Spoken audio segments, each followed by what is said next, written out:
নমস্কার, invest plus YouTube চ্যানেলের আরেকটি ভিডিওতে আপনাদের সবাইকে স্বাগত জানাচ্ছি। Invest plus adding value in your investment. আজকের দিনে আমরা সবসময় খুব বেশি বিশ্বাস করে ফেলেছি আমাদের এই 6 ইঞ্চির মুঠো ফোনটাকে। এই ফোন যখনই আমরা খুলছি বা ইউটিউব খুলছি বা গুগলে এলআইসি সম্বন্ধে সার্চ করছি, তখনই কিন্তু এলআইসি সম্বন্ধে বিভিন্ন নেগেটিভ বার্তা আমরা সমাজ মাধ্যমের মাধ্যমে জানতে পারছি। তো এই বার্তাগুলো কিন্তু সঠিক না, একটাও বার্তাও কিন্তু সঠিক না। তা এই জিনিসটাই আমি একটু খতিয়ে দেখার জন্য, আমরা যেহেতু এখন ডিজিটালাইজেশনের এই যুগে মোবাইল ফোনটাকে খুব বেশি আমরা বিশ্বাস করি, তাই জন্য আমি মোবাইলেই চ্যাট জিপির মাধ্যমে কিছু কোশ্চেন আমি জিজ্ঞেস করি। তো সেই কোশ্চেনগুলোর আমি খুব সুন্দর কিছু উত্তর পাই এবং সেই উত্তরগুলোই কিন্তু আমি আজকে আপনাদের সঙ্গে শেয়ার করব।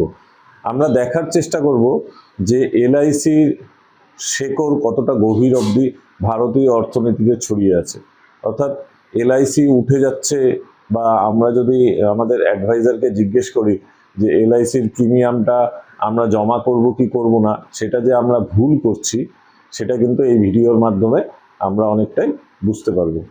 এলআইসির এই অল্প কয়েকটি কোশ্চেনের মাধ্যমেই আমরা সব কিছু জেনে যাব এরকম হতে পারে না, কিন্তু আমরা কিছুটা এলআইসির স্বাস্থ্য সম্বন্ধে তো অবশ্যই জানতে পারবো যে এলআইসির কোনো অসুখ হয়েছে না হয়নি।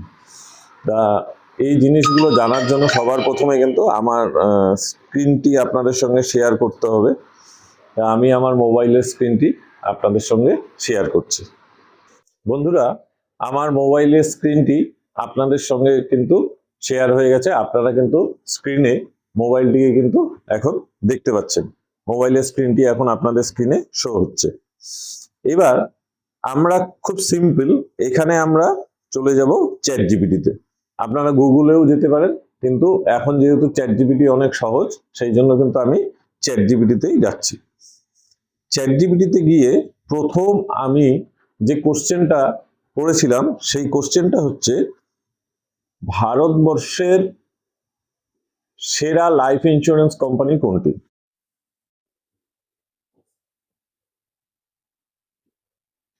Most favourite life insurance brand in India. তা ভারতীয়দের সবচেয়ে ফেভারিট লাইফ ইন্স্যুরেন্স ব্র্যান্ড কোনটি, সেখানে কিন্তু এলআইসির নামটা সবার প্রথমে চলে আসছে। India's most trusted life insurance brand. প্রায় 64% মার্কেট শেয়ার কিন্তু লাইফ ইন্স্যুরেন্স মার্কেটের কিন্তু এলআইসির কাছেই আছে 25-26 অর্থবর্ষ হিসাব অনুসারে, এবং প্রায় 29 কোটি ইনফোর্স পলিসি কারেন্টলি কিন্তু এলআইসির আছে। Strongest insurance brand in the world, backed by the government of India under the LIC act. অর্থাৎ এটা কিন্তু ওয়ার্ল্ডেরও একটা স্ট্রংগেস্ট ইন্স্যুরেন্স ব্র্যান্ড, এবং এই ইন্স্যুরেন্স কোম্পানি কিন্তু সবসময় ব্যাক করে গভর্নমেন্ট অফ ইন্ডিয়া, অর্থাৎ ইন্ডিয়ান গভর্নমেন্ট দ্বারা কিন্তু এই ইন্স্যুরেন্স কোম্পানিটি সবসময় পুষ্ট হয়ে থাকে। এবার আমরা আরেকটি কোশ্চেন করছি। সেই কোশ্চেনে আমরা দেখছি BSI rating of LIC. BSI রেটিংটা কি? বিএসআই হচ্ছে ব্র্যান্ড স্ট্রেংথ ইন্ডেক্স। আমরা প্রথমে কি দেখলাম যে ভারতবর্ষের মধ্যে এলআইসি ভারতীয়দের সবচেয়ে বড় ভরসার জায়গা। এবার আমরা যদি এটা গ্লোবালি দেখি, অর্থাৎ সারা বিশ্বের মধ্যে এলআইসি স্থান তাহলে কি আছে, এই মান নির্ণয়টা করে হচ্ছে ব্র্যান্ড স্ট্রেংথ ইন্ডেক্স বা বিএসআই। এই মানটা নির্ণয় করে, অর্থাৎ গ্লোবালি আপনার কোম্পানি কোনো একটা সেক্টরে কোন পজিশনে আছে। তা সেখানে আমরা যদি দেখি বিএসআই স্কোর এলআইসির কিন্তু আউট অফ 100 90.4, অর্থাৎ ব্র্যান্ড স্ট্রেংথ রেটিং কিন্তু AAA+ আছে। আপনারাও দেখতে পাচ্ছেন AAA+, এবং global rank by brand strength যদি দেখি 2, মানে অর্থাৎ সেকেন্ড পজিশনে আছে among all insurance brand worldwide. মানে সারা বিশ্বের যত ইন্স্যুরেন্স ব্র্যান্ড আছে তার মধ্যে এলআইসি কিন্তু দ্বিতীয় স্থান অধিকার করেছে। এবং এই 90+ স্কোর কিন্তু দেখুন, যেটা প্রথম কোম্পানি আছে সেটা আমরা দেখতে পাচ্ছি চায়না লাইফ ইন্স্যুরেন্স, তার কিন্তু 93%, সেও AAA+ রেটিং। আর এলআইসিও কিন্তু 90.4% নিয়ে দ্বিতীয় স্থানে AAA+ রেটিং হয়ে আছে। তা India strongest life insurance brand, but also one of the strongest insurance brands in the world according to brand finance 2026 ranking. অর্থাৎ 2026-এর ব্র্যান্ড ফাইন্যান্স যে র্যাঙ্কিংটা দেয়, যেটাকে আমরা BSI বলি, ব্র্যান্ড স্ট্রেংথ ইন্ডেক্স, সেখানে কিন্তু এলআইসি সারা বিশ্বের যত ইন্স্যুরেন্স কোম্পানি আছে তার মধ্যে কিন্তু দ্বিতীয় স্থান অধিকার করে আছে। এবার আমরা ভারতবর্ষে এলআইসির অর্থনৈতিক, মানে ভারতের অর্থনীতিতে এলআইসির প্রভাবটা এবার আমরা একটু দেখি। এটা দেখতে গিয়ে আমি এবার লিখি টপ 10 ইন্ডিয়ান কোম্পানি।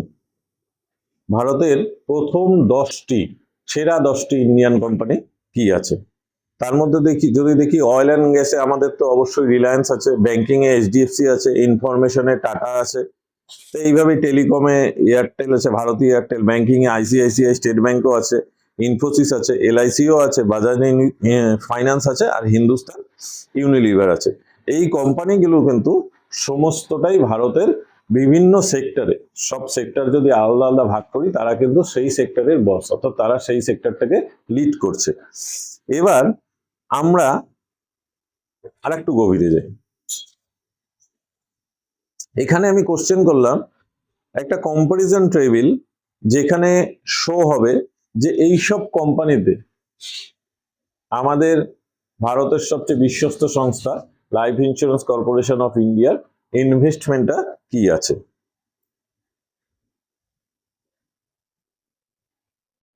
তা আমরা যদি দেখি, রিলায়েন্স ইন্ডাস্ট্রিজে এলআইসির ইনভেস্টমেন্ট প্রায় 2 লক্ষ কোটি টাকা আছে, স্টেট ব্যাংকে 1,70,000 কোটি টাকা আছে, HDFC ব্যাংকে 55 থেকে 60,000 কোটি টাকা, ICICI ব্যাংকে 45 থেকে 50,000 কোটি টাকা, এভাবেই ভারতী এয়ারটেলেও আছে 40-45,000 কোটি টাকা, TCS এ আছে টাটা 30,000 থেকে 35,000 কোটি টাকা, ইনফোসিসে আছে, বাজাজ ফাইন্যান্সে আছে, আর হিন্দুস্তান ইউনিলিভার। এটা টপ 10 ভারতের কম বেশি ভালো সব কোম্পানিতেই এলআইসির একটা মেজর পোর্শন শেয়ার কেনা আছে।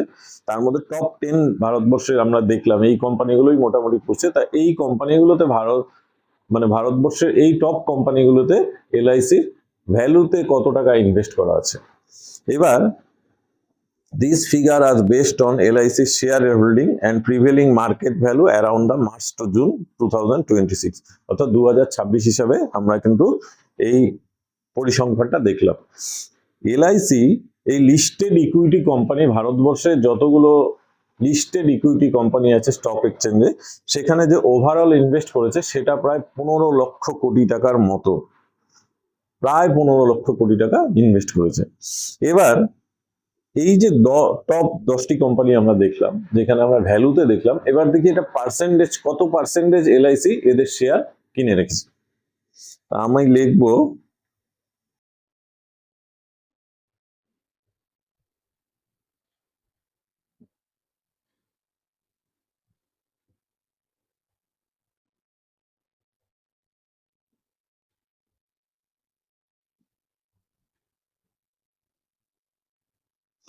Show this investment in terms of percentage, অর্থাৎ পার্সেন্টেজ হিসাবে আমরা কিন্তু এখন দেখতে যাচ্ছি।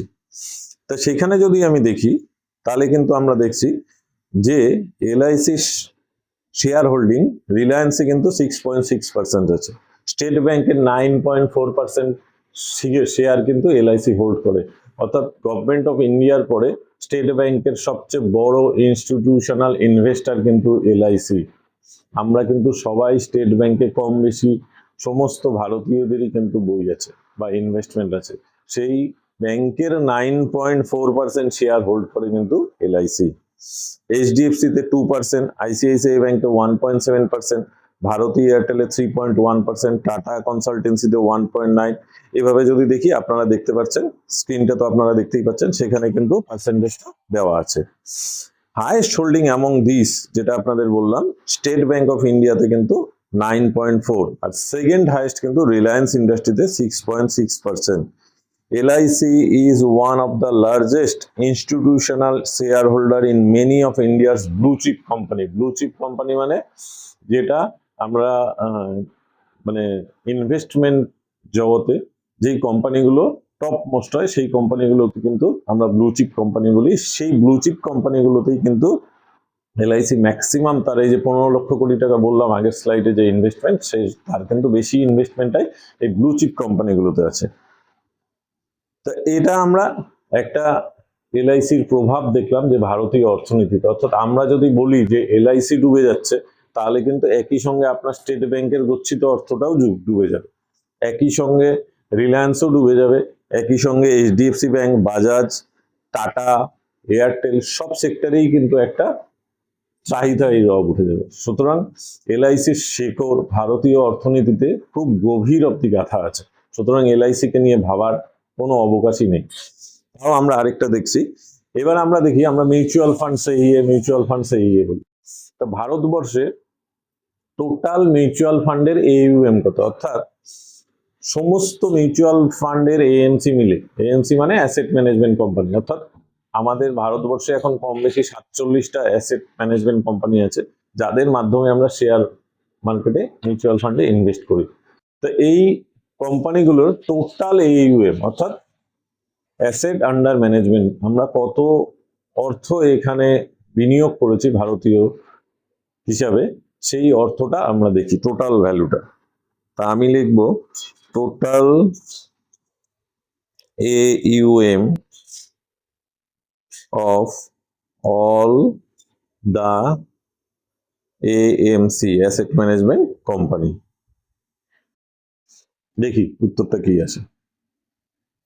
দেখুন, total mutual fund industry asset under management আছে হচ্ছে 81.58 লাখ কোটি টাকা, অর্থাৎ এটা 31 মে 2026 হিসাবে ভারতীয়রা মিউচুয়াল ফান্ড ইন্ডাস্ট্রিতে, এত যে আমরা অ্যাড দেখি, এত যে চারিদিকে শুনি, কিন্তু ভারতীয়দের ইনভেস্টমেন্ট কিন্তু 81.58 লক্ষ কোটি টাকা মিউচুয়াল ফান্ড ইন্ডাস্ট্রিতে, সম্পূর্ণ টোটাল ইনভেস্টমেন্ট।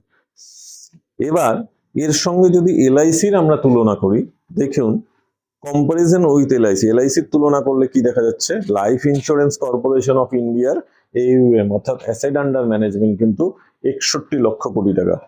আপনি ভাবতে পারেন যে এখানে তো মিউচুয়াল ফান্ড ইনভেস্টমেন্ট বেশি হয়েছে, প্রায় 19-20 লক্ষ টাকা একটা গ্যাপ দেখা যাচ্ছে। কিন্তু মনে রাখবেন মিউচুয়াল ফান্ডের এখানে কিন্তু 47টা ANC মিলে এটা টোটাল কালেকশন, কিন্তু LIC কিন্তু একা দাঁড়িয়ে 61 লক্ষ কোটি টাকা বিনিয়োগ পেয়েছে। ভারতীয়দের আস্থা কিন্তু কোন জায়গায় LICর উপর আছে এটা থেকে কিন্তু বোঝা যায় যে একমাত্র কোম্পানি যেই কোম্পানিতে ভারতীয়রা 61 লক্ষ হাজার কোটি টাকা বিনিয়োগ করেছে, হোয়ারএস মিউচুয়াল ফান্ডের সমস্ত AMC মিলিয়ে ভারতীয়রা 81.58 লাখ কোটি টাকা বিনিয়োগ করেছে। অর্থাৎ আমরা যে ট্যাগলাইনটা শুনি, মিউচুয়াল ফান্ড सही है, म्यूचुअल फंड सही है, लेकिन ইন্স্যুরেন্স লেনা জরুরি है। তো ভারতীয়রা কিন্তু এটা জানে যে ইন্স্যুরেন্সও তার প্রয়োজন, এই জন্যই কিন্তু LICতে তারা বিনিয়োগ করে। এবার আমরা আরেকটু যদি জানতে চাই, তাহলে দেখি আরো কি কি তথ্য এখান থেকে বেরিয়ে আসে।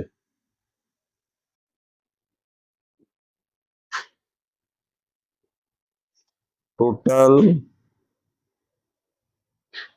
AUM versus government of India annual budget, অর্থাৎ LICর যে টোটাল AUM আছে, LICর যে মোট সম্পত্তি, তার সঙ্গে গভর্নমেন্ট অফ ইন্ডিয়ার এবছরের ফাইন্যান্সিয়াল বাজেটের একটা তুলনা করি, দেখি কি আসে। দেখুন বন্ধুরা, এখানে কিন্তু আপনারা দেখতে পাবেন যে total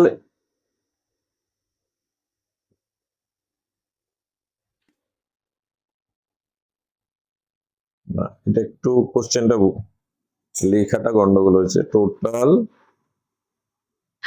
AUM of LIC versus government of India annual budget, ওখানে মিউচুয়াল ফান্ড ইন্ডাস্ট্রির সঙ্গে তুলনা করেছে। তা এখানে যদি আমরা দেখি, দেখুন 2026-27 অর্থবর্ষে LIC টোটাল AUM আমরা দেখলাম ছিল মোটামুটি 61 লক্ষ কোটির মতো। গভর্নমেন্ট অফ ইন্ডিয়ার অ্যানুয়াল বাজেটে টোটাল এক্সপেন্ডিচার, অর্থাৎ তারা যে ব্যয়ের হিসাব পেশ করেছে, সেখানে টোটাল বলছে কিন্তু সম্পূর্ণ ভারতবর্ষের যে ব্যয়ের হিসাব পেশ করেছে, সেই হিসাবে কিন্তু দেখা যাচ্ছে 53.47 লক্ষ কোটি টাকা। এখানে কিন্তু একটা ডিফারেন্স আছে 7.5 lakh crore রুপিসের। LIC AUM is approximately 14% larger than the union government's annual budget, অর্থাৎ ভারতবর্ষের যে বাজেট পেশ হয়েছে, ব্যয়ের যে বাজেট পেশ হয়েছে, তার থেকে কিন্তু LICর যে টোটাল অ্যাসেট তার ভ্যালু প্রায় 14% বেশি। তাহলে this comparison highlights the enormous scale of LIC's investment portfolio. এখানে কিন্তু আমরা স্ক্রিনে দেখতে পাচ্ছি লিখে রেখেছে যে LICর স্ট্রেংথটা কতটা বেশি, এটা কিন্তু এর মাধ্যমে আমরা একটা হাইলাইট পাচ্ছি। LIC AUM is the total value of asset managed on behalf of policy holder and shareholder। এটা কিন্তু পলিসি হোল্ডার আর শেয়ার হোল্ডারের পক্ষ থেকে এটা ম্যানেজ হয়।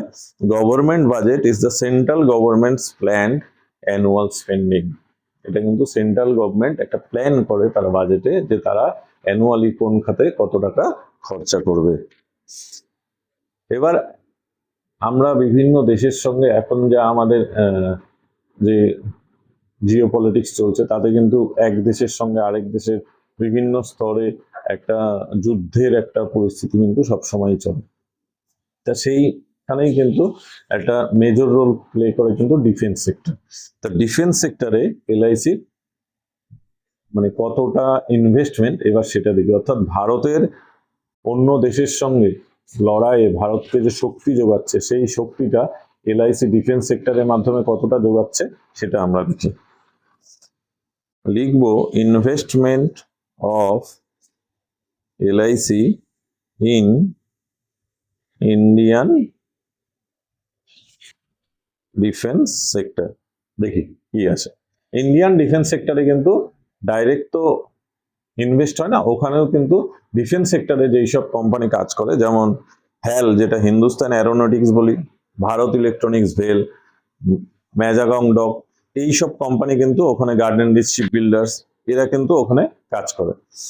তা এই ডিফেন্সের ব্যাকবোন হচ্ছে এইসব কোম্পানিগুলো। সেই কোম্পানিগুলোতেও কিন্তু LICর দেখুন, হ্যালে 2 থেকে 3% আছে, ভেলে 1 to 2%, ম্যাজাগংডাকে 2 থেকে 3%, এরকম কিন্তু প্রত্যেকটা কোম্পানিতেই কিন্তু LICর ইনভেস্ট আছে। অর্থাৎ আপনি যখন একজন ভারতীয় হিসাবে LICতে ইনভেস্ট করবেন, তখন আপনি কিন্তু ভারতের অর্থনীতিকে oxygen যোগাচ্ছেন।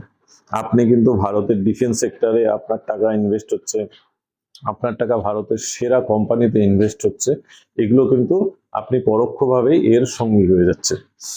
Approximate total investment in listed defence sector companies 24,000 থেকে 30,000 কোটি টাকা। অর্থাৎ ভারতীয়দের এই যে বিনিয়োগ LICতে, তার কিন্তু 24,000 থেকে 30,000 কোটি টাকা কিন্তু বিনিয়োগ LIC এইসব ডিফেন্স ফান্ডে করে দিচ্ছে। অর্থাৎ ডিফেন্স সেক্টরকে কিন্তু একটা অক্সিজেন জুগিয়ে যাচ্ছে কিন্তু LIC। এবার বিশ্বের সর্ববৃহৎ রেলওয়ে নেটওয়ার্ক আমাদের ইন্ডিয়ান রেলওয়ে। ইন্ডিয়ান রেলওয়েতে আমাদের LICর ইনভেস্টমেন্ট দেখি। Investment of LIC in Indian railway. একইভাবে ইন্ডিয়ান রেলওয়েতে তো ডাইরেক্ট কেউ ইন্ডিয়ান রেলওয়েতে ইনভেস্ট করে না। ইন্ডিয়ান রেলওয়ে সংক্রান্ত যে কাজগুলো করে, যেমন ইরকন আছে, রেলটেল আছে, তারপরে আপনার IRCTC আছে, RVNL আছে, রেলওয়ে বিকাশ নিগম লিমিটেড, এগুলোতে LICর ইনভেস্টমেন্ট দেখি। দেখুন IRCTC যেটা খুব চর্চিত একটা নাম, আমরা টিকিট কাটি বেশিরভাগই আইআরসিটিসি থেকে, সেখানে কিন্তু 7 থেকে 8% এলআইসি ইনভেস্টমেন্ট আছে। আইআরএফসি তে 7 to 8%, আরবিএনএল এ 5 থেকে 6%, ইরকনে 8 থেকে 10%, রেলটেলে 3 থেকে 5%। এখানেও কিন্তু দেখুন লেখা আছে approximate invested in listed railway sector companies 28,000 থেকে 34,000 crore, অর্থাৎ এলআইসির কিন্তু 28 থেকে 34,000 কোটি টাকার একটা ইনভেস্টমেন্ট রেলওয়েতেও আছে। LIC is one of the largest institutional investor in Indian railways PSU, অর্থাৎ ইন্ডিয়ান রেলওয়ের যে পিএসইউ কোম্পানিগুলো আছে সেখানে কিন্তু LIC largest institutional investor. Its largest railway investment is in IRFC, যেটা বললাম Indian railway finance corporation, followed by IRCTC. তো এলআইসির শেকড়টা ভারতীয় অর্থনীতিতে আমরা দেখতে পেলাম অনেক কিন্তু গভীরে এলআইসির শেকড়টা কিন্তু গাঁথা আছে। তা আমরা এই যে এলআইসির এই স্বাস্থ্য পরীক্ষাটা করলাম, এটার অবশ্যই করার যোগ্যতা আমার নেই, কারণ এলআইসি এত বড় সংস্থা, আমার কেন অনেকেরই নেই, বড় বড় যারা ফাইন্যান্সিয়াল অ্যাডভাইজার তাদেরও নেই, কিন্তু কিছু পাবলিসিটি, সস্তা পাবলিসিটির জন্য কিন্তু ফেসবুক, হোয়াটসঅ্যাপ, ইনস্টাগ্রাম, ইউটিউব বা বিভিন্ন সমাজ মাধ্যমে এলআইসি সম্বন্ধে কিন্তু নেগেটিভ বার্তা ছড়ানো হচ্ছে, যেটা একটা ভুল বার্তা যাচ্ছে মানুষের মধ্যে, কিন্তু একটা ভুল বার্তা সৃষ্টি করছে এবং কিন্তু একটা প্যানিকও তৈরি করছে। এই ডিজিটাল পদ্ধতিতে এলআইসি সম্বন্ধে একটু জানার চেষ্টা করলাম এবং এলআইসির স্বাস্থ্য যে ভালো সেটাও কিন্তু আমরা বুঝলাম। আপনারাও কিন্তু এই ডিজিটাল যুগে আপনিও কিন্তু আপনার মনে যে কোনো কোশ্চেন ছুড়ে দিতে পারেন এই 6 ইঞ্চি স্ক্রিনে, সে কিন্তু সঠিক তথ্যই দেবে, এটা আমরা বিশ্বাস করি। তো এলআইসি সম্বন্ধে ভাবার কোনো অবকাশই নেই। এলআইসি ভারতীয় অর্থনীতির একটা মেরুদণ্ড আছে, অতীতেও ছিল এবং ভবিষ্যতে থাকবে, এটা আমরা বিশ্বাস করি। কারণ এলআইসির সম্বন্ধে যদি কোনো কথা বলা হয় বা এলআইসি ডুবে যায় এই কথাটা যদি আমরা শুনি, একাধারে কিন্তু মনে রাখবেন ভারতীয় অর্থনীতির ভিতটাই নড়ে যাবে, কারণ আপনার সমস্ত অর্থই কিন্তু তাহলে ভ্যানিশ হয়ে যাবে, গায়েব হয়ে যাবে। ভিডিওটা আজকে এখানেই শেষ করলাম। ভিডিওটা যদি আপনাদের ইনফরমেটিভ মনে হয় তবে অবশ্যই চ্যানেলটিকে সাবস্ক্রাইব করে দেবেন, বেল বাটনটা প্রেস করে দেবেন, একটা লাইক বা কমেন্ট অবশ্যই করে দেবেন। ধন্যবাদ।